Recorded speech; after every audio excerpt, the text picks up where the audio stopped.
Cordial saludo para mis amigos y hermanos que nos escuchan y nos ven a través de las redes sociales y a través de YouTube. Hoy quisiera compartir el tema la gracia en medio de las crisis. ¿Por qué se hace necesario hablar de la gracia? La gracia como ese don inmerecido que nosotros hemos recibido de parte del Señor, de esa salvación tan grande, pero también que se expresa en los favores económicos, materiales, ministeriales que Dios ha tenido con todos nosotros. Y nosotros tenemos que hoy expresar esa gracia con el prójimo, con los necesitados. Quisiera invitarle al segundo libro de Reyes, capítulo 7, versículo 9, donde vamos a leer la palabra de 4 leprosos que Dios usó, porque encontró en ellos gracia en su corazón, porque encontró en ellos generosidad, encontró en ellos perdón. Leamos todos, por favor, Segunda de Reyes, capítulo 7, versículo 9. Dice de la siguiente manera: Luego se dijeron el uno al otro: no estamos haciendo bien. Hoy es día de buena nueva y nosotros callamos. Y si esperamos hasta el amanecer, nos alcanzará nuestra maldad. Vamos pues ahora, entremos y demos la nueva en casa del rey. Las palabras, como les dije anteriormente, que acabamos de pronunciar, fueron pronunciadas por 4 leprosos que Dios usó de una manera milagrosa para salvar al pueblo. Pero ¿dónde se desarrolla esta historia? Esto sucede en el año 845 a.C., cuando el rey Ben-Hadad, rey de Siria, quiso invadir a Samaria, que en ese entonces era la principal ciudad del pueblo de Israel. Y para invadirla encontró resistencia del pueblo de Israel, que se refugiaron en sus murallas en Samaria. Entonces Ben-Hadad la sitió, es decir, le cortó todos los ingresos de alimento y de agua a la ciudad. La rodeó con su ejército. El pueblo simplemente estaba resistiendo adentro, pero podían resistir solamente hasta donde se acabasen los alimentos y se acabase el agua. Dice el texto que el sitio demoró mucho tiempo y comenzaron a escasear los alimentos, y en medio de esa crisis el pueblo sacó lo peor de ellos. Siempre lo hemos dicho, en medio de la crisis tú sacas o lo mejor o lo peor de tu corazón. En esta historia el pueblo comenzó a sacar lo peor de ellos, porque dice que comenzaron a especular en los precios, a venderse la comida entre los vecinos. Y fue tal el extremo que vendían la cabeza de un burro, vendían el estiércol de las palomas a unos precios exorbitantes, aprovechándose de la crisis para beneficio propio. Todos estaban a punto de morir, todos estaban encerrados. Así que uno no entiende lógicamente cómo hacían o qué estaban pensando para aprovecharse de los demás antes de morir. Y puede suceder lo mismo hoy si hacemos una comparación con la situación que estamos viviendo. También nosotros nos encontramos confinados, encerrados en nuestras casas. La economía está paralizada. Y encontramos algunas personas que han querido sacar ventaja de las crisis y han querido hacer negocios con la necesidad de las demás personas. Obviamente, en estos momentos es cuando más tenemos que sacar la solidaridad, el cooperativismo para ayudarnos entre los vecinos, entre el barrio, para ayudar a la ciudad donde pertenecemos, para hacer negocios de una manera lícita y justa. En estos momentos es cuando tenemos que comprarle más a nuestros vecinos, a las tiendas del barrio, a los amigos, para dinamizar la economía local. En estos momentos es cuando tenemos que ayudar al prójimo que conocemos, a ese que siempre nos ha vendido, nos ha ayudado, comprándole más insumos, más materiales, más comida para dinamizar nuestra economía. Pero en este negocio tiene que haber la justicia, porque tanto el que vende como el que compra tienen que dar precios justos. Ni el que vende se puede aprovechar, ni el que compra puede pedir descuentos exorbitantes para también aprovecharse de la situación. En cambio, el pueblo de Israel hizo todo lo contrario. Comenzaron a especular precios, a subir el valor de las cosas, a aprovecharse del vecino. Y llegaron a un estado pero tan deplorable, un estado tan bajo, que comenzaron a practicar el canibalismo entre ellos. Dice el texto que una mamá se puso de acuerdo con otra mamá para matar a sus bebés. Primero mataban uno y después mataban el otro para comérselo y sobrevivir. ¿Qué madre podría hacer esto? Si antes las madres dan su vida por sus hijos, pero mire cómo era el estado de esa nación en estos momentos, cómo se habían apartado del Creador, se habían apartado de los preceptos, de los estatutos del Señor. Y dice el texto que alcanzaron a matar a un bebé, pero la segunda madre, cuando le tocaba el turno, simplemente fue y escondió a su bebé. Y la madre que sí lo había matado fue donde el rey a colocar la querella, la queja. Pero no vemos en el relato que esa madre haya ido con una actitud de arrepentimiento, de dolor por lo que había hecho.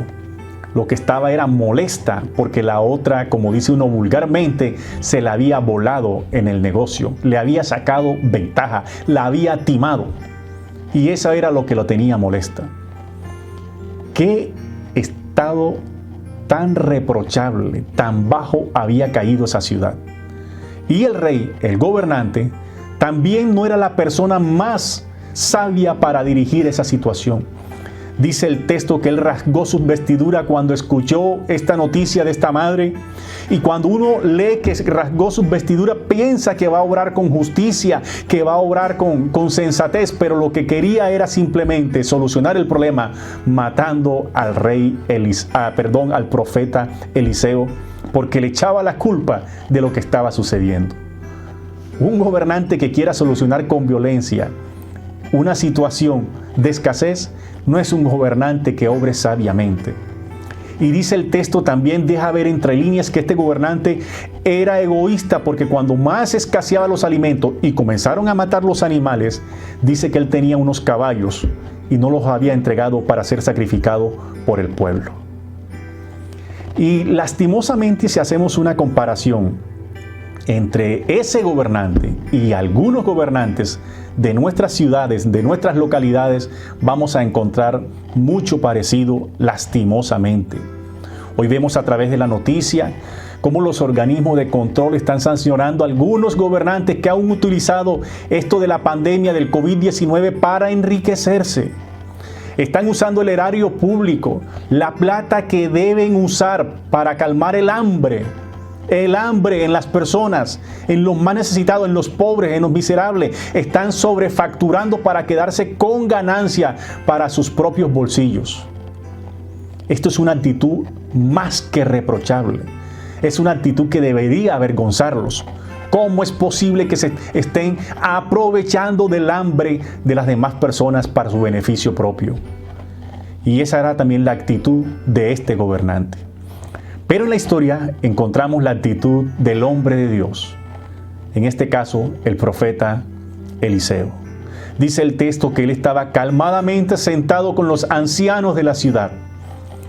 Y una vez que el rey lo manda a matar, Eliseo se refugia, se resguarda dentro de una casa por prudencia y le manda a decir al rey que Dios va a intervenir milagrosamente aún con todos los problemas que tenía esta ciudad. Y le dice, mañana a esta hora todo esto va a ser solucionado. Y Dios traerá restitución a esta ciudad. Obviamente el rey y los príncipes pues no creyeron. Especialmente aquel príncipe que era como el brazo derecho de ese rey, dice el texto. Porque el rey se recostaba donde él, era como el de más confianza.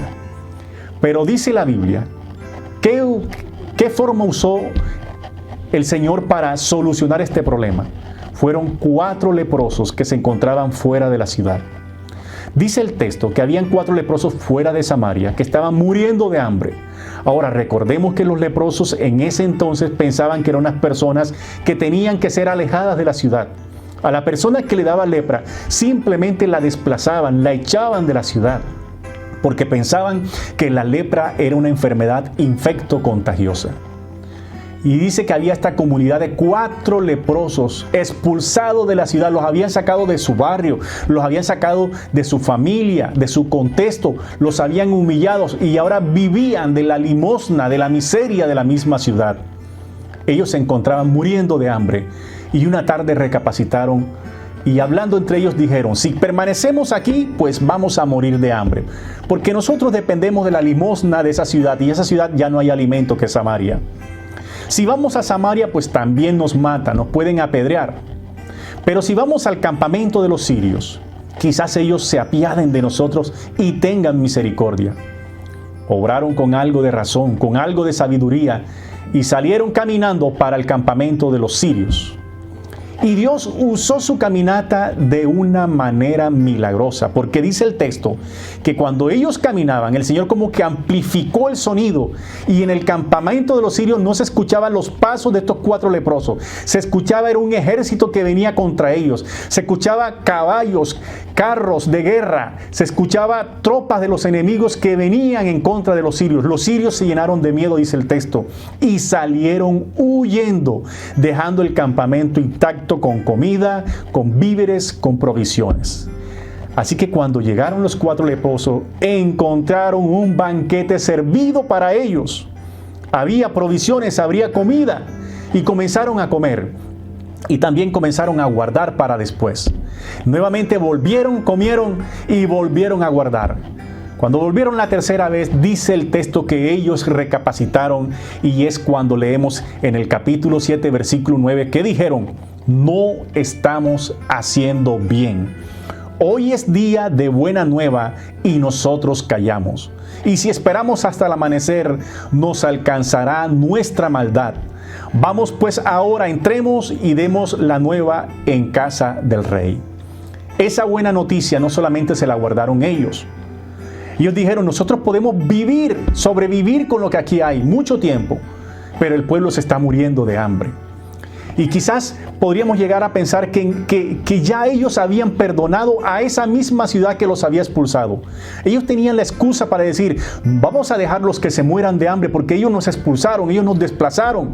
Por ser leprosos nos echaron de nuestra familia, de nuestro barrio. Pero no obraron de esa manera. Notamos que en su corazón ya había perdón, había nobleza, estaban obrando con gracia. Me hace recordar el texto de Proverbios: sobre toda cosa guardada, guarda tu corazón, porque de ella fluye la vida. Entonces estos leprosos fueron, le hicieron saber al rey. El rey mandó a verificar, y cuando verificó que si era cierto lo que los leprosos estaban diciendo, dice que dio la noticia al pueblo, y el pueblo salió en desmandada a buscar provisiones al campamento de los sirios. Y en esa desmandada mataron, asesinaron, se llevaron por delante a aquel príncipe que no había creído en la palabra del profeta. Pero me llama la atención que cuando el pueblo llega al campamento de los sirios, comienzan a saquear. Mientras que el texto habla, cuando los leprosos estaban buscando los alimentos, dice el texto que ellos tomaban. Pero cuando ya habla del pueblo, dice el texto, saqueaban. Es decir, que el pueblo volvió con esas ansias, sacando todavía lo peor que hay en ellos. Dios les estaba proveyendo, Dios les estaba solucionando, y ellos seguían quizás con un corazón todavía lleno de maldad. Lo importante fue que Dios, a pesar de ellos, a pesar de ese mismo rey, usó a 4 leprosos para devolverle la estabilidad a Samaria. ¿Y por qué es importante esta historia para nosotros hoy? Porque Dios puede usar este pueblo cristiano, estas personas humildes que hoy habitan aquí en Colombia, en nuestros barrios, en nuestras ciudades, para ayudar a dinamizar la economía. Tú todavía puedes tener algo de alacena, algo de comida, algo de mercado en la casa. Vez tras vez te vengo diciendo, si puedes compartirlo, hazlo con un corazón generoso. No es momento para guardar resentimiento contra aquellas personas que en el pasado nos hicieron daño. Aquellas personas que en el pasado nos vituperaron, nos inventaron chismes, hablaron mal de nosotros. No es momento de revanchismo, de venganza. Es momento de mostrar la gracia de Dios hacia ellos, ayudándoles. Y tú que eres un líder comunitario, que eres un líder social, que eres un líder espiritual, la gente sigue creyendo en ti. Utiliza esa credibilidad para levantar mercados y llevarla a las personas. No utilices intermediarios, no los necesitas, tú puedes hacerlo directamente, obviamente guardando las medidas de bioseguridad. Pero Dios en esta crisis necesita de personas que tengan un corazón generoso, humilde, perdonador. Un corazón como el de estos 4 leprosos que olvidaron el pasado y simplemente decidieron ser un instrumento de Dios. Así que te invito, querido amigo, querido hermano que me escuchas, si sabes de alguien que tiene necesidad, no importa si esa persona en el pasado te haya hecho daño o no, ayúdalo. Ayudemos a todas aquellas personas que podamos. Dinamicemos nuestra economía, seamos cooperativistas. Dinamicemos la economía de los barrios comprando en nuestras tiendas, comprando a nuestros vecinos, comprando a precios justos, pero también vendiendo a precios justos. Vendamos servicios con precios justos, pero también compramos servicios con precios justos. Dios está con nosotros y nos va a suplir. Así que, querido hermano, te invito a que revises tu corazón en estos momentos y que dejes salir esa gracia que Dios ha colocado en tu corazón y comiences a aplicarla en los necesitados. Que el Señor te bendiga.